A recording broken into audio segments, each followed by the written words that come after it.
Assalamualaikum warahmatullahi wabarakatuh. Pada hari ini saya akan membentangkan tugasan 2 MPU 3052 iaitu Tamadun Islam dan Tamadun Asia.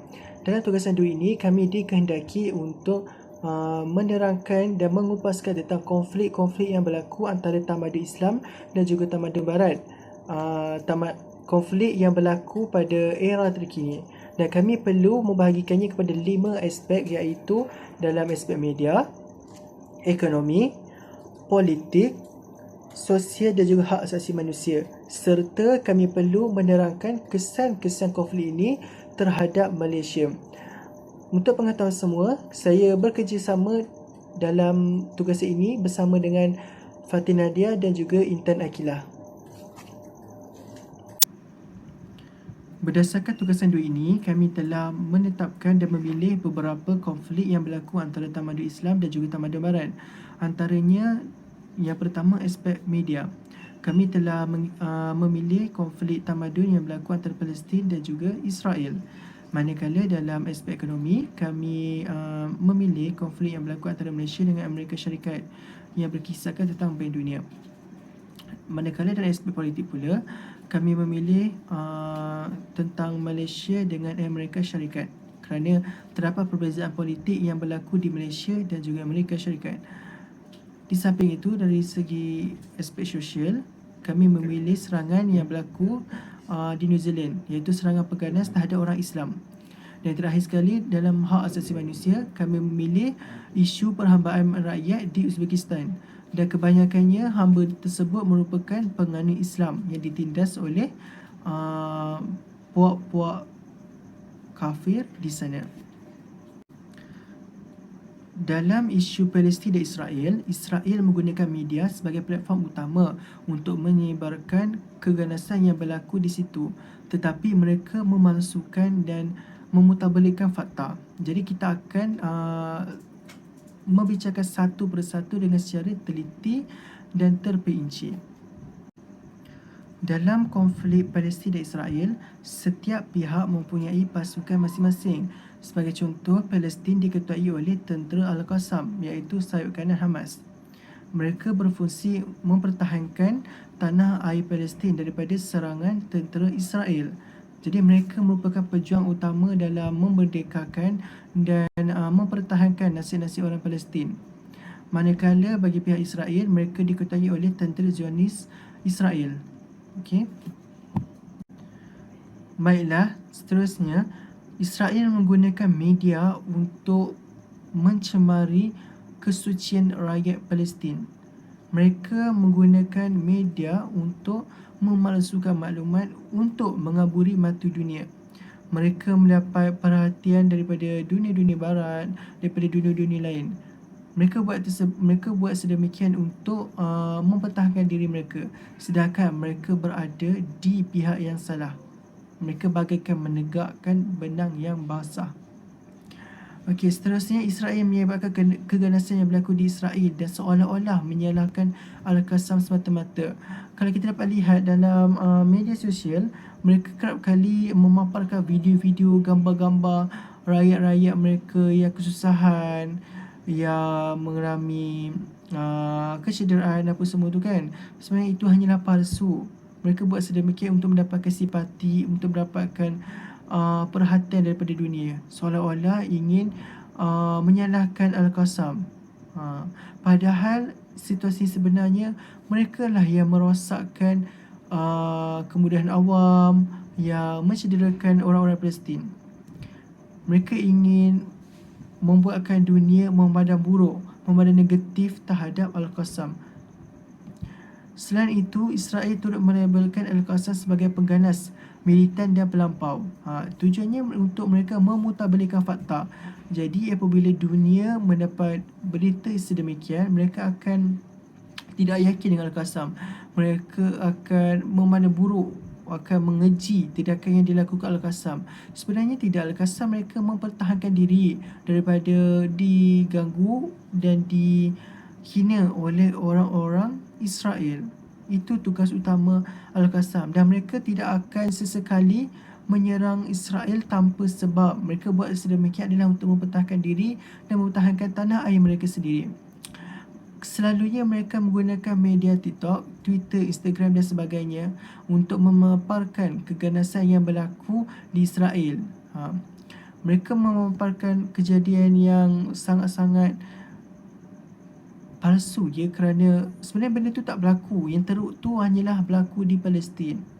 Okey, mereka memutarbelitkan fakta untuk menunjukkan mereka berada di pihak benar dan Al-Qassam berada di pihak yang salah. Itulah gunaan media yang telah dipergunakan oleh mereka. Baiklah, seterusnya, Israel menggunakan media untuk mencemari kesucian rakyat Palestin. Mereka menggunakan media untuk memalsukan maklumat untuk mengaburi mata dunia. Mereka mendapat perhatian daripada dunia-dunia barat, daripada dunia-dunia lain. Mereka buat sedemikian untuk mempertahankan diri mereka, sedangkan mereka berada di pihak yang salah. Mereka bagaikan menegakkan benang yang basah. Okey, seterusnya Israel menyebabkan keganasan yang berlaku di Israel dan seolah-olah menyalahkan Al-Qassam semata-mata. Kalau kita dapat lihat dalam media sosial, mereka kerap kali memaparkan video-video, gambar-gambar rakyat-rakyat mereka yang kesusahan, yang mengalami kecederaan apa semua tu kan. Sebenarnya itu hanyalah palsu. Mereka buat sedemikian untuk mendapatkan simpati, untuk mendapatkan perhatian daripada dunia, seolah-olah ingin menyalahkan Al-Qassam. Padahal situasi sebenarnya mereka lah yang merosakkan kemudahan awam, yang mencederakan orang-orang Palestin. Mereka ingin membuatkan dunia memandang buruk, memandang negatif terhadap Al-Qassam. Selain itu, Israel turut melabelkan Al-Qassam sebagai pengganas, militan dan pelampau. Tujuannya untuk mereka memutarbelitkan fakta.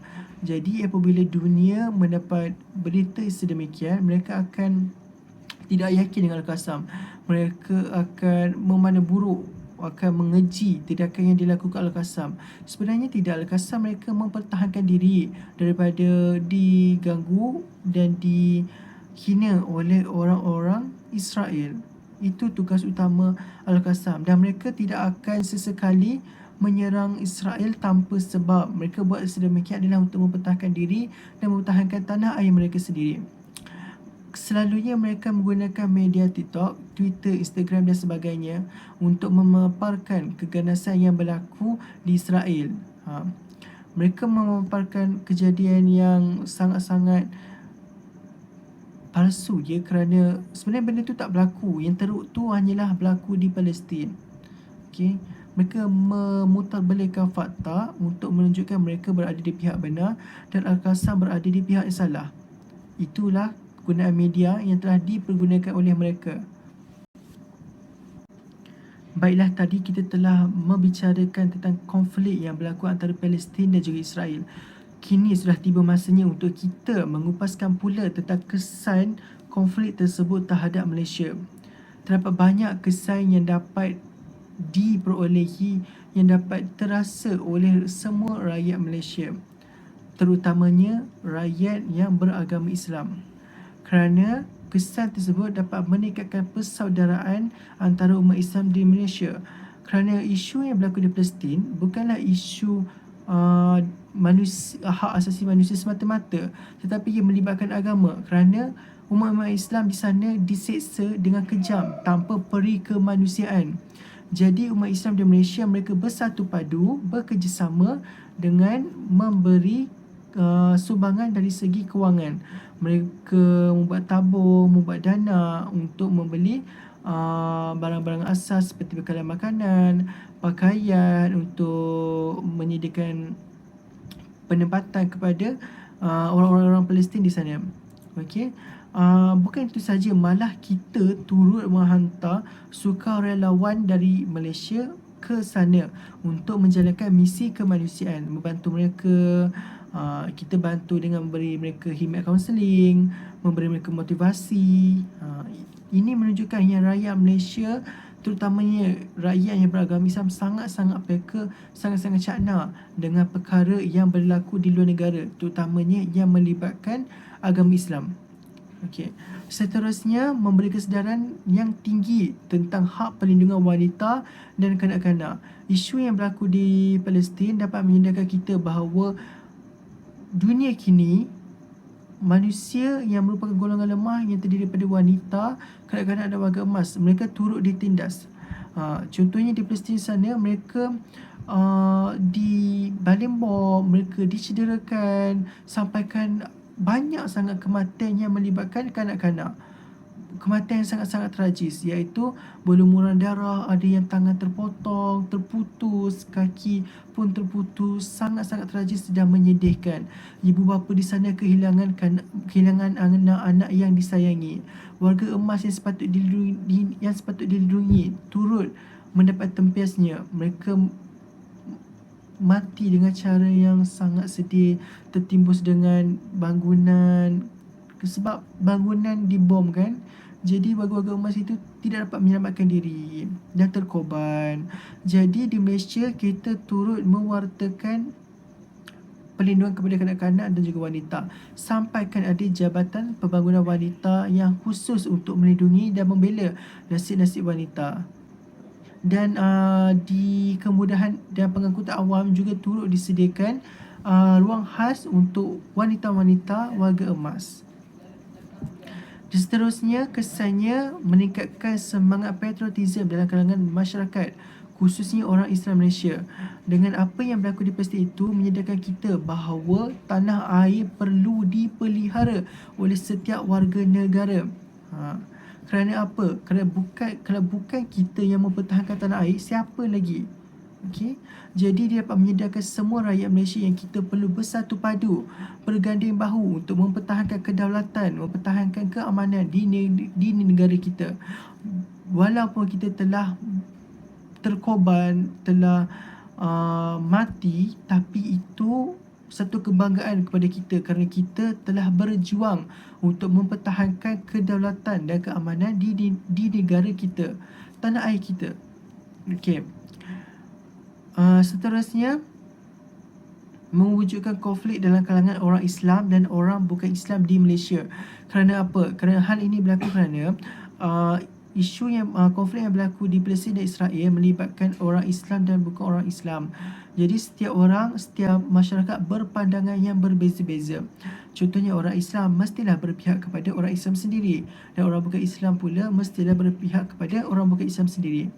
Dan itu sedikit sebanyak akan mewujudkan hubungan yang renggang, hubungan yang kurang mesra antara orang Islam dan juga orang bukan Islam.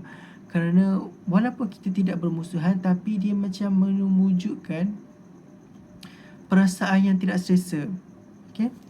Yang terakhir sekali, melahirkan budaya kecaman yang mencemarkan imej Malaysia. Okey, sebabkan Israel melakukan perkara yang sangat-sangat kejam, ia mendorong rakyat Malaysia untuk mengecam orang-orang Israel dengan melalui media sosial. Kalau dapat lihat, contohnya dalam media sosial, di Facebook, di Instagram yang melibatkan Israel, di bahagian komennya rata-rata mendapat kecaman yang sangat hebat, yang sangat kejam lah daripada rakyat Malaysia. Kerana rakyat Malaysia memberi komen yang sangat-sangat pedih, sangat-sangat tajam. Okey, kerana mereka mengecam dan mengutuk tindakan yang dilakukan oleh Israel terhadap umat Islam di sana. Baik, seterusnya kita akan sambung kepada isu ekonomi antara tamadun Islam dan tamadun Barat, di mana antara negara Malaysia iaitu mewakili tamadun Islam dan negara Amerika Syarikat yang mewakili tamadun Barat.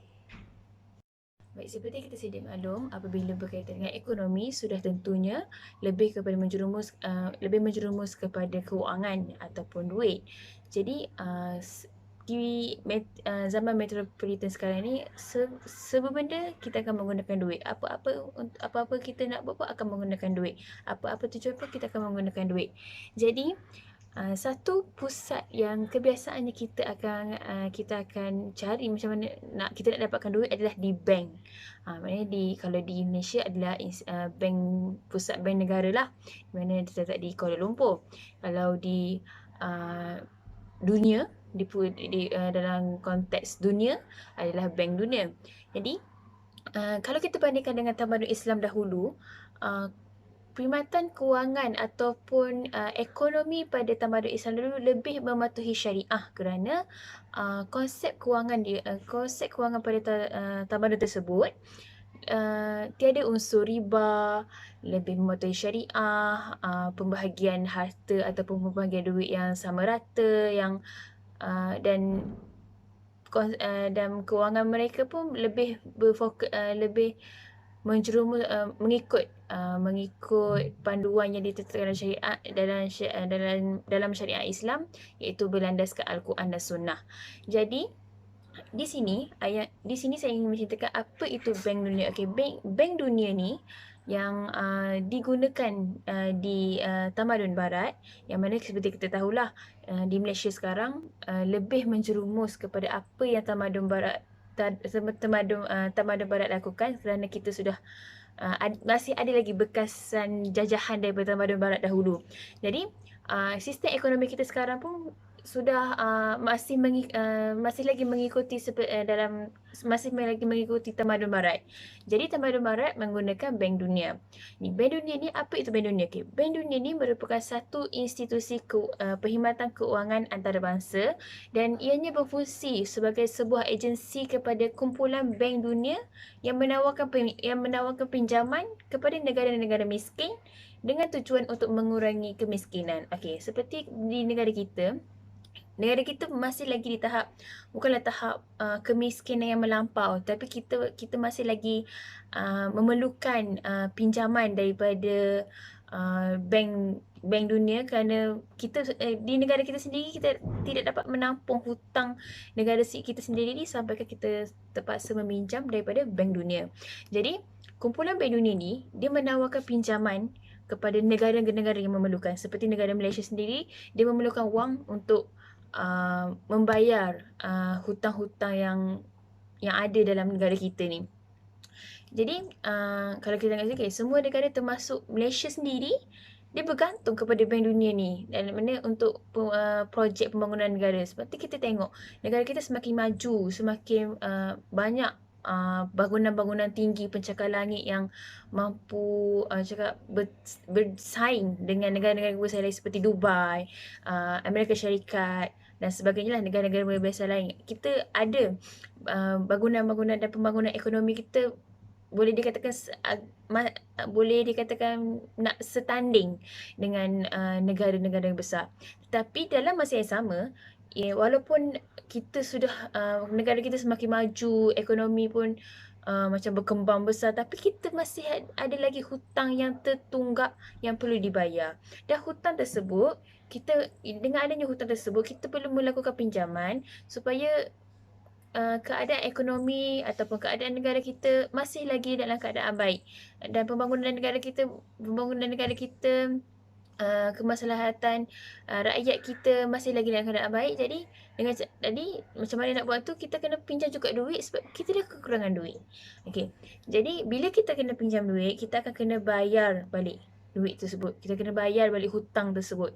Jadi Bank Dunia ni dia menggunakan sistem ada sistem riba, di mana contoh kalau kita pinjam 1,000, dia akan ada bunga dia ataupun tambahan charge, charge pinjaman. Contoh untuk macam mana kita pinjam 1,000, tapi kita kena bayar balik 1,500 atau 1,500.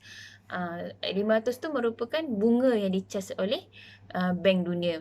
Jadi di situ kita dapat lihat Bank Dunia ni mengamalkan sistem riba yang mana bertentangan dengan tamadun Islam dan bertentangan dengan syariat Islam, yang mana dalam syariat Islam kita tidak dibenarkan untuk ada riba ataupun penambahan hutang lah yang tak sepatutnya. Jadi kalau kita tengok tadi, macam Malaysia, kita nak menyelesaikan hutang tersebut, macam Malaysia ni dia nak menyelesaikan hutang tersebut, dia terpaksalah menaikkan harga-harga lain ataupun harga pendapatan ataupun harga keperluan harian supaya dapat menampung untuk membayar hutang kepada Bank Dunia tersebut. Baik, seterusnya kita akan lihat kesan pinjaman wang Malaysia daripada Bank Dunia terhadap Malaysia. Kesan pinjaman wang daripada Bank Dunia terhadap Malaysia sendiri. Jadi seperti yang kita bicarakan tadi, Bank Dunia ni dia mengenakan riba ataupun bunga kepada setiap negara yang meminjam wang. Apabila dia mengenakan riba dan bunga ataupun cas tambahan, jadi apa yang kita pinjam itu kita kena bayar lebih lagi. Dan ibaratnya macam kita hanya pinjam satu tapi kita kena bayar dua. Jadi macam mana kita nak cari lagi satu tu?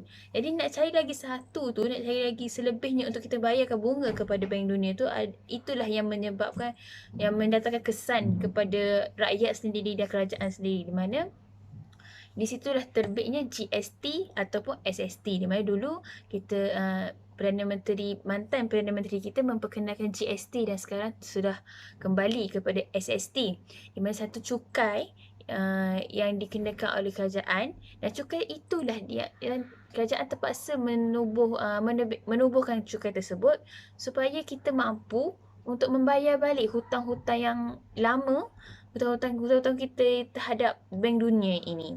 Jadi itu adalah satu cakap kesusahan terhadap rakyat sendiri, di mana perlu pendapatan yang lebih. Bayangkan kita membeli barang keperluan diri ataupun barang keperluan dapur, harganya hanya RM10. Tapi disebabkan ada SST, kita kena bayar lebih seperti RM11, RM12. Jadi benda tu juga memakan pendapatan kita, menjejaskan pendapatan rakyat. Baik, seterusnya, sistem yang digunakan oleh Bank Dunia ini, dia menguntungkan US tapi merugikan kita di Malaysia. Seperti yang saya beritahu tadi, dia menguntungkan US kerana US yang dapat duit tu, dia pinjamkan kita hanya satu tapi dia dapat dua sebab dia mengenakan riba, mengenakan cas tambahan. Jadi itu merugikan kita sebab kita perlu mengorbankan pelbagai perkara untuk melunaskan hutang tersebut. Okey, seterusnya, Bank Dunia ini mengamalkan sistem konvensional lalu menghapuskan sistem Islami. Nanti saya akan terangkan apa itu sistem konvensional dan sistem Islami. Okey, jadi bila kita lihat tamadun Islam dulu, dia mengamalkan sistem Islami di mana sama rata, adil. Dari segi, lagi-lagi daripada segi kewangan, daripada segi harta, memang dititik beratkan lah sebegini. Jadi bila Bank Dunia ni dia tak mengamalkan sistem Islam, dia mengamalkan sistem konvensional yang boleh dikatakan berat sebelah ataupun ada untung hanya sebelah pihak. Itu menjadikan kesan kepada negara kita. Seterusnya, menyebabkan sistem bank di Malaysia terpaksa menggunakan sistem riba. Okay, betul lah. Jadi bila Bank Dunia menggunakan sistem riba, jadi kita pun terpaksa ikut ada riba juga dalam perbankan kita. Sebab kalau kita tak buat riba juga macam mana US buat tu, kita tak mampu nak bayar hutang kita dan tak tahu nak cari di mana pendapatan selebihnya. Jadi terpaksa juga menggunakan sistem riba, dan itu kalau dikirakan salah dari sisi undang-undang Islam. Dan kesan yang terakhir adalah meningkatkan kadar kemiskinan di negara kita. Dan benda ini sememangnya berlaku. Dan kalau kita tengok, kadar kemiskinan negara kita agak membimbangkan, di mana lagi-lagi di musim COVID-19 ni, dengan pendapatan rakyat yang semakin berkurangan, rakyat kena buang dari kerja, pengurangan pekerja, majikan tak mampu nak membayar gaji pekerja, dan benda tu menjadikan kadar kemiskinan negara kita semakin bertambah. Dan daripada kadar kemiskinan negara kita ni juga menjadikan imej negara kita semakin tercemar, di mana negara-negara luar mungkin akan nampak, negara Malaysia dah mundur, dah semakin mundur, rakyat dia dah ramai miskin, hutang semakin berlambak, semakin banyak, dan itu akan mencemarkan imej Malaysia. Baik, seterusnya kita akan ke isu politik di antara tamadun Islam dan tamadun Barat, di mana tamadun Islam mewakili Malaysia dan tamadun Barat mewakili Amerika Syarikat. Baik, sebelum kita masuk ke dalam permasalahan antara permasalahan politik antara Malaysia dan Amerika Syarikat, kita akan lihat perbezaan politik tamadun Islam dahulu dan politik tamadun Barat. Okey, baik. Kalau kita lihat sumber yang diambil oleh tamadun Islam adalah berasaskan Al-Quran dan Sunnah. Dan apa-apa yang dibuat oleh tamadun Islam adalah berdasarkan Al-Quran dan Sunnah. Tetapi kalau tamadun Barat berdasarkan pemikiran manusia. Seperti yang saya katakan tadi, pemikiran manusia ni banyak cabang dia, banyak pendapatnya, banyak kerenahnya. Jadi bila banyak sangat cabang ataupun cabang pemikiran ataupun cabang pendapat, jadi benda tu tak statik, tak menjadi satu arah supaya semua orang mampu menjadikan panduan. Jadi tak sesuai lah. At least kalau kita tengok daripada segi pemilihan pemimpin, kalau tamadun Islam ni memang berlandaskan Al-Quran lah, di mana kalau kita tengok dalam Al-Quran pun sendiri ada mengatakan kalau nak cari pemimpin ataupun khalifah untuk memimpin sebuah kerajaan ataupun negara haruslah yang beradil, adil yang sama, yang bijaksana, yang mampu menggalas segala tanggungjawab, yang amanah, yang jujur. Tapi kalau tamadun Barat, pemilihan pemimpin diorang lebih kepada undian majoriti dari rakyat tanpa rakyat memikirkan peribadi pemimpin tersebut. Jadi perkara seperti ini sangatlah bertentangan dengan syariat Islam dan sangatlah bertentangan dengan tamadun Islam, di mana dia tidak memikirkan kepribadian pemimpin tersebut. Kita letakkan satu analogi di mana jika yang dipilih oleh rakyat tersebut, pemimpin yang dipilih oleh rakyat tersebut merupakan seorang yang tidak jujur ataupun tidak adil, kita akan dapat lihat macam mana apa yang akan berlaku terhadap rakyat. Maknanya kalau pemimpin tersebut tidak adil, mungkin rakyat yang lebih menyanjung pemimpin tersebut akan bernasib baik, akan dijaga elok oleh pemimpin. Tapi rakyat yang lemah, rakyat yang miskin dipandang enteng oleh pemimpin, dan menjadi satu perbezaan kasta ataupun satu perbezaan dalam rakyat. Dan itu apa yang kita tidak mahu ambil lah, tak mahu menjadi dalam negara kita sendiri. Jadi kalau daripada segi kuasa, tamadun Islam dia menggunakan syariat Islam lah untuk membangunkan negara. Apa-apa pun dia akan merujuk kepada syariat Islam, macam mana untuk membangunkan negara supaya lebih maju, supaya lebih kompetitif, supaya lebih mampu berdaya saing dengan negara-negara besar yang lain. Tapi kalau tamadun Barat, dia menggunakan kekerasan untuk membangunkan negara. Seperti contohnya dia memaksa rakyatnya untuk buat itu ini, buat untuk supaya bekerja dengan keras kan, tanpa memikirkan hak asasi mereka ataupun tanpa memikirkan penat lelah mereka, hanya untuk membangunkan negara supaya bagi mereka dapat membanggakan, okey, bila negara mereka lebih besar, lebih mampu berdaya saing lebih lagi daripada negara lain, jadi mereka sedang hebat. Tapi di belakang tabirnya mereka menggunakan kekerasan kepada rakyat supaya negara mereka menjadi seperti itu. Baik, seterusnya kita akan lihat permasalahan politik di Amerika Syarikat, di mana permasalahan yang pertama adalah rakyat di Amerika Syarikat terdedah dengan pelbagai ideologi asing yang menjerumuskan kepada penentangan antara rakyat. Okey, seperti kita sedia maklum, Amerika Syarikat ni juga negara demokrasi, negara yang mengamalkan demokrasi sama seperti Malaysia. Okey, apabila mengamalkan demokrasi, mereka akan mempunyai pegangan politik masing-masing. Dan di Amerika Syarikat, ada rakyat yang memilih ideologi atau pegangan yang liberal, dan ada yang memilih pegangan konservatif, yang mana pegangan-pegangan ini dia cenderung kepada sosialisis, komunis dan libertarian, dan yang berhaluan lebih pada berhaluan kiri. Itu dia mengamalkan sikap penentangan lah, mana nak menentang parti-parti lain ataupun rakyat-rakyat lain lah.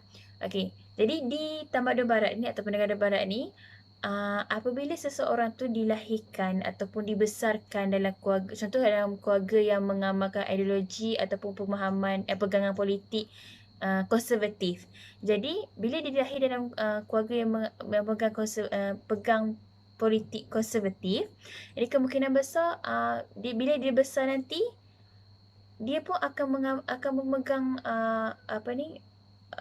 memegang pegangan politik konservatif. Okey, so, seperti yang berlaku di Malaysia lah. Contoh kalau ibu ayah kita merupakan parti Barisan Nasional contohnya. Jadi anak tu berpotensi besar untuk mengikut ibu ayah tersebut untuk menyertai parti Barisan Nasional juga. Seperti itulah untuk senang memahamilah. Jadi bila terjadi ada banyaknya ideologi asing ataupun pelbagai pegangan politik yang ada terhadap rakyat di Amerika Syarikat ni, jadi ada penentangan antara rakyat ataupun ada perbalahan yang mungkin perbalahan yang besar lah antara rakyat. Contohnya yang pegangan ni tak setuju dengan yang pegangan politik macam ni. Jadi akan berlaku pergaduhan, penentangan, boleh sampai jadi rusuhan ataupun orang cakap mogok macam itu. Itu adalah permasalahan yang pertama. Okey, baik.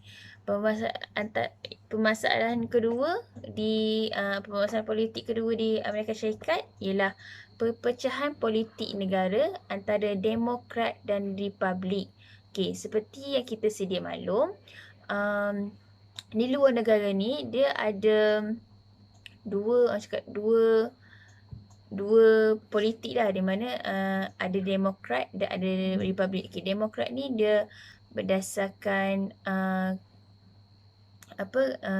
pengikutan keturunan. Contoh macam kalau di Malaysia raja kan, dia ada, contoh kalau raja dah mangkat, yang seterusnya jadi raja adalah anak kepada raja tersebut. Tu adalah Demokrat. Kalau Republik ni adalah berdasarkan undian lah, undian daripada rakyat apa semua. Jadi perpecahan politik negara sebabkan tersebut, dia macam Amerika Syarikat ni ada kalanya mengikut sistem Demokrat dan ada kalanya mengikut sistem Republik. Jadi bila berlakunya penentangan seperti itu, jadi sistem pemerintahan ataupun politik di negara mereka menjadi tidak teratur. Sekejap Demokrat, sekejap Republik. Seperti itu permasalahan yang berlaku di negara mereka. Baik, seterusnya adalah permasalahan seterusnya adalah perebutan kuasa untuk menjadi presiden. Okey, seperti yang berlaku di Malaysia juga ada perebutan kuasa untuk menjadi Perdana Menteri. Kalau di Amerika Syarikat, perebutan kuasa untuk menjadi presiden. Presiden ni diibaratkan seperti Perdana Menteri di Malaysia lah.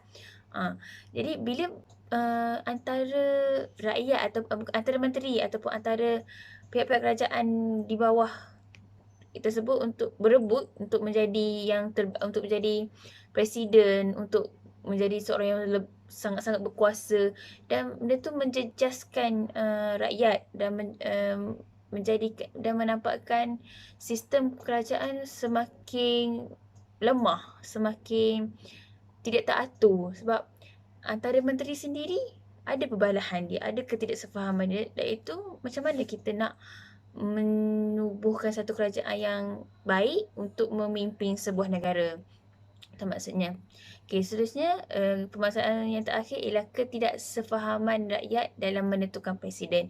Seperti yang saya kata tadi, rakyat di Amerika Syarikat memegang pelbagai jenis ideologi asing, di mana ada yang pegangan macam ni, ada pegangan macam tu. Jadi ada ketidaksefahaman antara rakyat dalam memilih presiden, sebab di Amerika Syarikat sistem yang digunakan untuk memilih presiden adalah sistem undian, betul?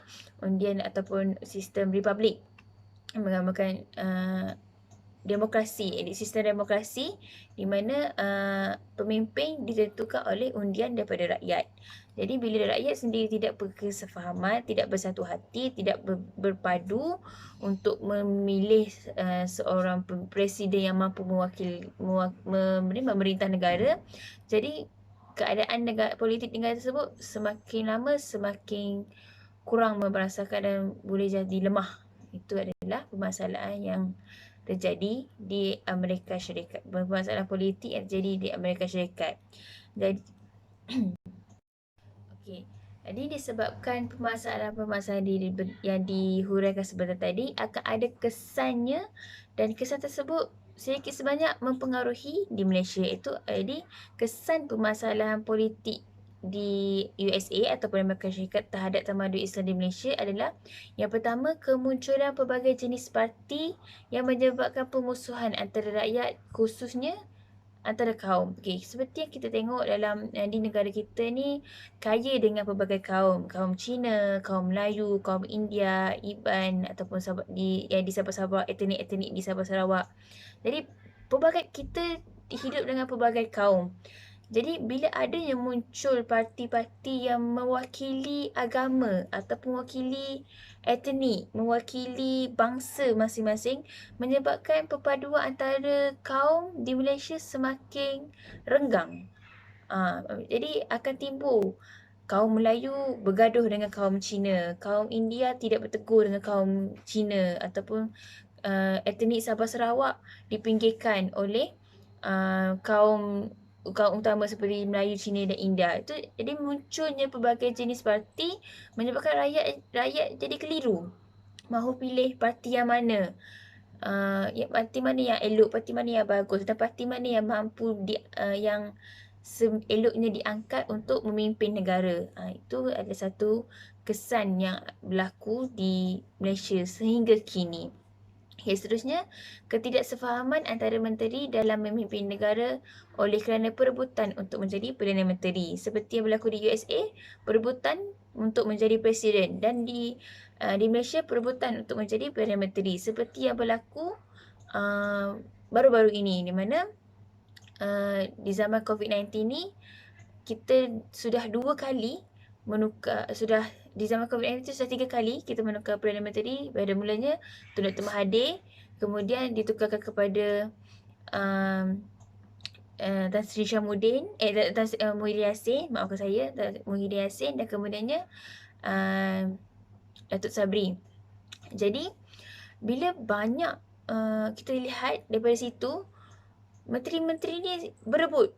Okay, aku yang terbaik, aku yang lebih baik untuk menjadi Perdana Menteri, menyebabkan rakyat dipinggirkan, keperluan rakyat dipinggirkan, kebajikan rakyat dipinggirkan, tidak memikirkan tidak mendahulukan rakyat. Sedangkan sebenarnya ada je menteri-menteri yang bagus, yang baik, untuk yang mementingkan kepentingan rakyat, tapi disebabkan 2-3 orang ataupun beberapa menteri yang terlampau ikutkan nafsu untuk menjadi lebih berkuasa untuk menjadi Perdana Menteri, menyebabkan kebajikan rakyat semakin dipinggirkan.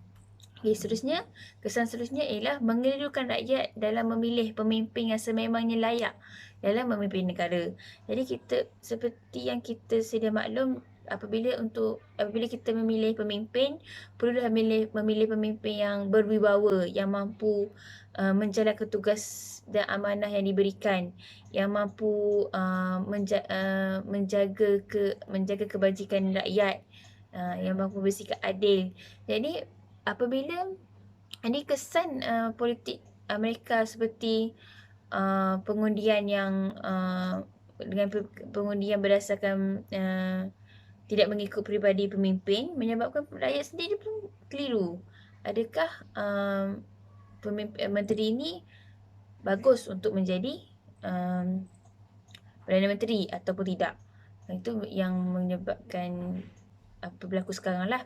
Okay, seterusnya adalah kesan yang terakhir adalah pemikiran pelajar khususnya dipengaruhi, menyebabkan timbul sikap penentangan dalam diri mereka.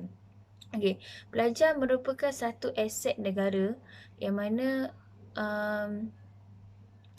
satu aset yang sangat berharga bagi negara kita, kerana pemikiran anak-anak muda ni lebih luas, lebih orang cakap lebih baru, lebih segar lagi. Jadi apabila para pelajar, khususnya para pelajar di universiti, mereka sering menjadi mangsa kepada parti-parti politik ni yang yang mana parti-parti politik ni dia mempengaruhi pemikiran pelajar supaya menimbulkan sikap penentangan dalam diri. Contohnya, ada parti-parti politik yang menghasut pemikiran pelajar untuk tentang parti ni. Jangan ikut parti ni, ikut parti ni. Jadi menyebabkan pelajar sendiri terkeliru dan pelajar sendiri tanpa fikir apa-apa, aku akan tentang yang ni, aku akan tentang sebab dia jahat macam ni. Pelajar akan nampak satu pihak sahaja. Itu yang membimbangkan kita. Dan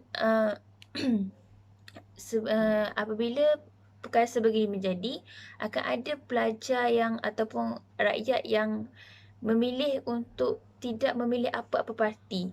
Dan golongan seperti ini atau yang digelarkan sebagai golongan atas pagar yang akan membuat keputusan apabila berlakunya pilihan raya. Bila pilihan raya barulah dia buat keputusan, okey, nak pilih parti ni lah ataupun nak pilih parti ni lah. Jadi bila berlaku macam ni, kadar undian untuk kita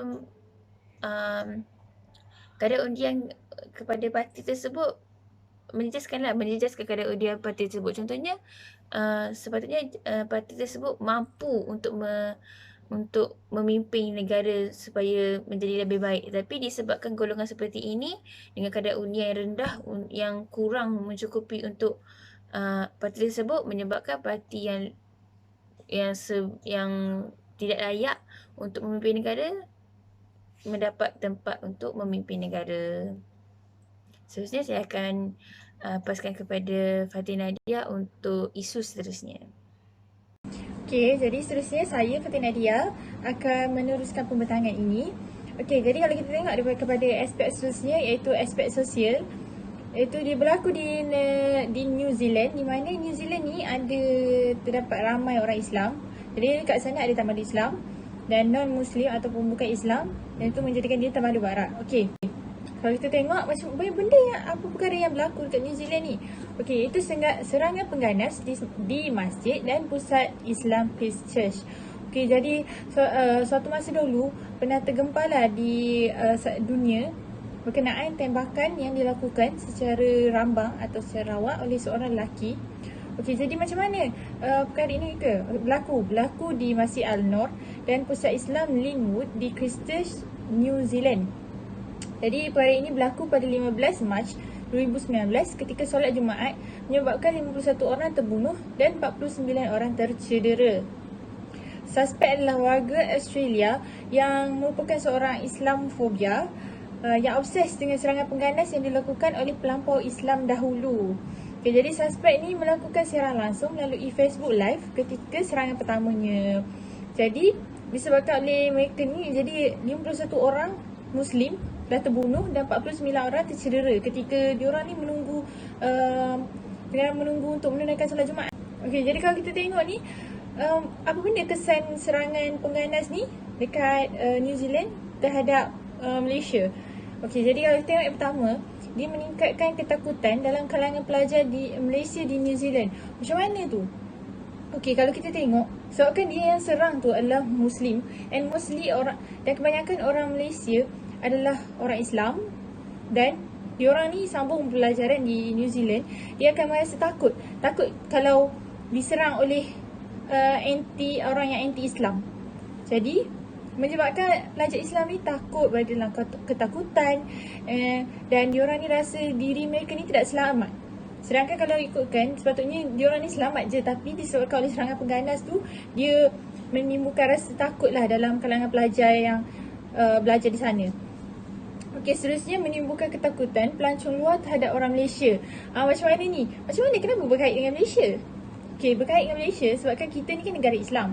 And then yang diserang tu adalah orang Islam, dan macam pelancong akan rasa takut nak datang ke Malaysia sebabkan kita ni orang Islam, dan dia berfikiran macam kemungkinan untuk kita ni ada masalah yang sama dan akan berlaku. Kiranya masalah yang sama tu boleh berlaku dekat negara kita, menyebabkan pelancong luar tu takut nak datang kat kita ni. Dia rasa macam keselamatan mereka ni terancam lah, sebabkan kita ni kan negara Islam dan sangat ramai orang Islam.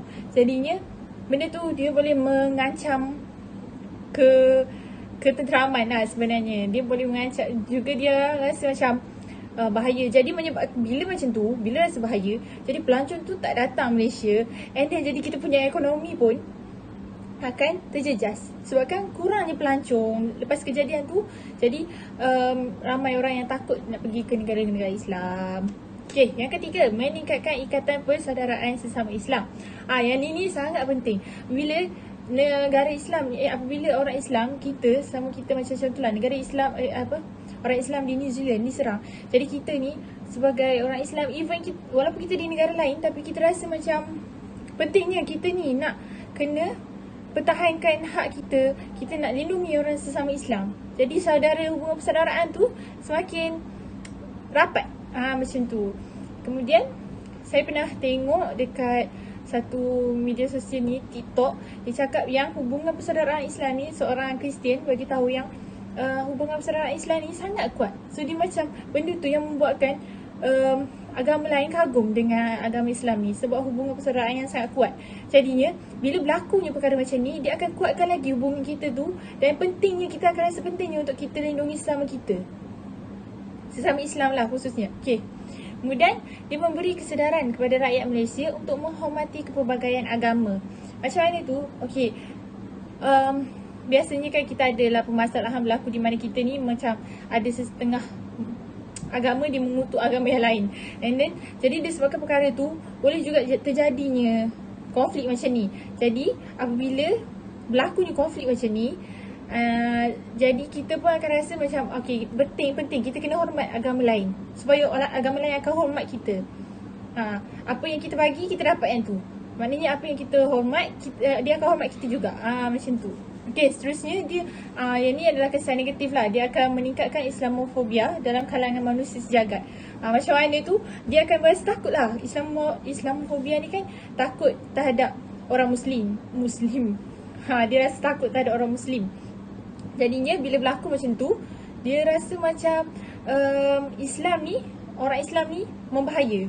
Bila membahaya, jadi orang bukan Islam, dia akan rasa takut dengan kita. Sedangkan kita ni tak ada apa-apa pun. Maknanya macam kita ni selamat je. Tapi disebabkan oleh macam ni berlakunya serangan pengganas ni menyebabkan orang agama lain dia menganggap Islam ni membahaya. Kalau macam tak ada Islam, tak adalah berlaku ni, tak ada. Sebenarnya dia macam berfikiran macam tu. Sebab itulah dia akan meningkatkan lagi Islamofobia tu. Jadi seterusnya kita akan tengok hak asasi manusia antara Tamadun Barat dengan Tamadun Islam, iaitu China dan Uzbekistan. Regime. The fifth most enslaved country, Uzbekistan, is the world's sixth largest producer of cotton. It has benefited from forced labor, as the government puts more than 1 million people to work using threats of debt bondage, heavy fines, asset confiscation, and police intimidation. Jadi berdasarkan video tadi, kita boleh tengok yang Uzbekistan ni dia adalah pengeluar kapas 6 terbesar di dunia dan merupakan negara Islam. Sebabkan Uzbekistan ni ada lebih 80% rakyat dia adalah orang Islam. Jadi macam benda yang berlaku ni, apa isu-isu yang berlaku dekat Uzbekistan, antara Uzbekistan dengan China ni. Okey, jadi ribuan guru sekolah, pelajar kolej, pekerja penjagaan kesihatan, kanak-kanak, wanita ni terlibat dalam proses pengutipan kapas. Okey. Jadi diorang ni dipaksa untuk bekerja di ladang kapas, sama ada dia akan menerima sedikit atau tanpa gaji. Kemudian negara ni akan memperoleh keuntungan kerana mengeksport kepada China. China ni pula dia akan ekspor kepada USA untuk pengeluaran baju. Contohnya sebagai contoh jenama Forever 21, Zara, ataupun mainan iaitu Toys R Us. Okey, jadi kalau macam sekiranya pekerja kerajaan dan profesional ni, macam contohnya guru ke doktor ke, dia enggan untuk bekerja, mereka ni boleh dikenakan hukuman dengan pendapatan yang lebih rendah, sama ada gaji diturunkan ataupun dia boleh diberhentikan kerja, dan pekerja kanak-kanak boleh dipukul. Okey, jadi seterusnya kita akan tengok kesan perhambaan di Uzbekistan terhadap Malaysia. Dia akan membuka mata rakyat Malaysia akan kepentingan hak perlindungan manusia. Macam mana benda tu boleh berlaku? Okey, macam mana apabila berlakunya, kita akan tengoklah pentingnya untuk kita melindungi hak kanak-kanak. Sebagai contoh macam kanak-kanak akan perlu dilindungi. Kalau kurang upaya, kita ada hak-hak masing-masing. Wanita pun ada hak masing-masing untuk suarakan pendapat masing-masing. So benda tu semua ada hak masing-masing. Kemudian sebab itulah kita ada contohnya macam kita pernah tengok kes di mana kanak-kanak OKU tu didera. Jadi masa itulah wujudnya ada hak perlindungan kanak-kanak tu. Bila perempuan didera, isteri ataupun wanita dikenakan sama ada dipukul atau deraan ke, sebab itulah ada hak perlindungan wanita. Sebab itulah pentingnya hak tu untuk melindungi hak perlindungan tu untuk melindungi hak wanita dan kanak-kanak tu. Okey, kemudian menekankan akan kepentingan pendidikan dan keberanian untuk menyuarakan pendapat. Benda ni sangat penting. Contohnya apabila Uzbekistan ni, diorang ni bukanlah negara yang sangat kaya. Jadi kebanyakan mereka ni tak dapat pendidikan yang cukup. Jadi bila mereka tidak dapat pendidikan yang cukup, mereka akan merasakan yang mereka ni tak boleh memberi pendapat sebab mereka tidak berpendidikan. Sebab itulah pentingnya kita dapat pendidikan untuk berani menyuarakan pendapat, berani mengeluarkan idea. Jadi sebab itulah dekat negara kita ni, kita pentingkan pendidikan untuk bagi peluang kepada masing-masing untuk menyuarakan pendapat, memberanikan diri, macam tu. Okay, kemudian meningkatkan kesedaran feminis di Malaysia dalam pelbagai sektor. Macam mana benda tu? Kesedaran feminis ni sebenarnya dah banyak dah berlaku. Kesedaran feminis ni kita tengok macam kita perjuangkan hak wanita. Macam wanita ni boleh bagi pendapat, wanita boleh bekerja dalam sektor kerajaan, mana-mana sektor. Maknanya kalau dulu ada setengah negara dia tak memperjuangkan hak wanita, hak wanita tak ada hak pun kat situ, dekat sebuah negara. Macam wanita tidak boleh menjadi bekerja, wanita kena duduk kat rumah, jaga rumah, buat kerja rumah, wanita tak boleh bekerja. Tapi di Malaysia wanita boleh bekerja, wanita boleh jadi naik Perdana Menteri, sebagai contoh Dr. Azizah. Jadi maknanya bila kita perjuangkan meningkatkan kesedaran feminis tu, jadinya wanita ni boleh bangkit. Dia boleh mendapatkan hak yang sama seperti lelaki. Maknanya di mana kalau lelaki boleh bekerja di bidang kerajaan, sektor kerajaan, kenapa wanita tak boleh? Macam tu. Jadi disebabkan kejadian di Uzbekistan tu, jadi dia akan meningkatkan kesedaran feminis yang sebenarnya perempuan ni boleh melakukan benda yang sama macam lelaki. Okey, setiap rakyat diberikan kuasa dan hak untuk memilih pemimpin. Okey, disebabkan di Uzbekistan ni mereka tidak boleh melawan kerajaan.